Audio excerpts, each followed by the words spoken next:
Hai semua, udah lama banget ya kita nggak ngebahas keyboard. Terakhir ngebahas keyboard tuh kayaknya sekitar 2 atau 3 bulan lalu.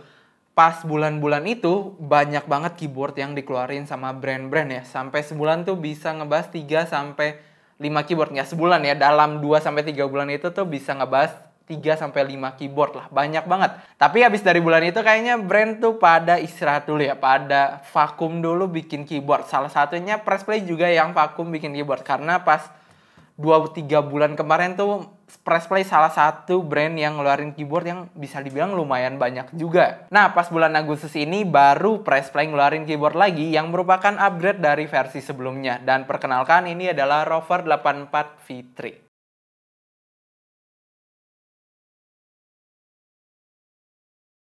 Oke, kalau misalnya kita lihat dari desainnya, sama yang versi sebelumnya ini yang paling kelihatan berbeda adalah knob-nya. Yang versi sebelumnya itu dia nggak punya knob, dan yang di versi ketiga ini dia ada knob-nya. Sebenarnya ada knob dan nggak ada knob itu gue nggak masalah sama sekali ya.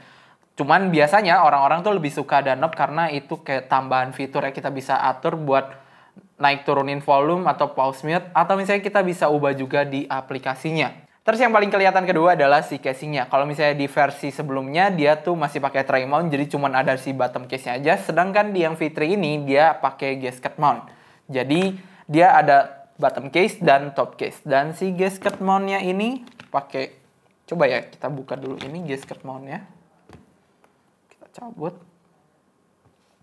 Di sini kelihatannya. Jadi ini gasket mount-nya dia pakai bahan silikon. Untuk foam kita dikasih cukup lengkap. Ada satu foam di bawah plate-nya dan satu foam lagi di antara plate-nya. Dan untuk plate-nya dia pakai bahan polikarbonat. Kalau kita buka sampai ke yang paling bawahnya, kita bisa lihat ada baterai di sini. Baterainya ini kebetulan kita dapat yang 4000 mAh dan ada satu slot baterai lagi. Jadi kita bisa upgrade tambah satu baterai lagi. Cuman gue bingung aja kenapa kita nggak dikasih 2 baterai aja sekaligus. Kalau bisa 8000 mAh kan bakal lebih enak. Apalagi ini keyboardnya tuh RGB. Jadi dia bakal lebih makan baterai. Ayo kita balik ke atas lagi. Kalau misalnya dari bagian desain, ini gue lumayan suka ya. Warna dari keycaps-nya ini nyambung sama si casingnya yang warna hitam ya. Lebih bagus daripada versi yang sebelumnya. Dia tuh casingnya warna putih, menurut gue agak kurang cocok aja. Untuk keycapnya di sini kualitasnya udah bagus. Dia pakai cherry profile dan PBT double shot. Untuk switch-nya di unit yang gue pegang ini, gue dapat yang Gateron Pro Yellow. Sebenarnya ada satu lagi, yaitu yang Kailh Box White. Cuman kalau gue pribadi, gue lebih suka suara dari Gateron Yellow. Terus PCB-nya di sini juga udah short facing. Jadi kalau misalnya kalian gak suka sama warna keycaps-nya, kalian bisa ganti-ganti aja tanpa takut interference. Sekarang kalian coba dengerin suara ketikan dari keyboardnya.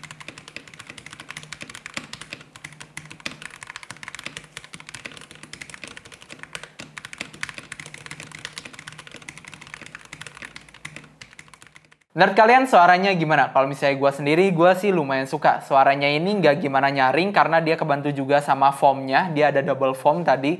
Terus untuk feel ketikannya ini lumayan enak. Jauh lebih enak daripada keyboard yang tray mount. Untuk typing angle-nya, defaultnya menurut gue ini udah pas. Cuman kalau misalnya kalian pengen naikin lagi, dia punya 2 level adjustable kickstand ya. Jadi ini ada level yang pertama, itu kira-kira segini.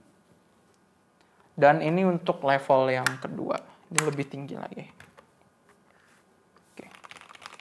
Terakhir untuk konektivitasnya, di Rover 84 V3 ini dia 3-in-1 connection. Kita bisa pakai dongle 2,4 GHz, Bluetooth, ataupun Type-C. Dan untuk konektivitasnya gue nggak ada masalah sama sekali pas pakai keyboard ini. Nggak ada delay atau apapun yang mengganggu. Ayo paling segitu aja review dari Rover 84 V3 ini. Kalau misalnya kalian pengen beli, untuk yang Gateron Pro Yellow harganya ini ada di 1.199.000, sedangkan untuk yang Kailh Box Yellow harganya ada di 1.229.000. Kesimpulannya, menurut gue keyboard tuh gimana preferensi orang masing-masing. Cuman kalau misalnya buat gue sendiri, untuk harga yang dikasih, spesifikasi dan fitur yang dikasih ini udah oke banget. Oke, paling segitu aja. Like kalau misalnya kalian suka, komen kalau misalnya kalian ada saran, dan kita bakal ketemu lagi di video selanjutnya. Bye-bye. Paling cuma 5 menit nih video.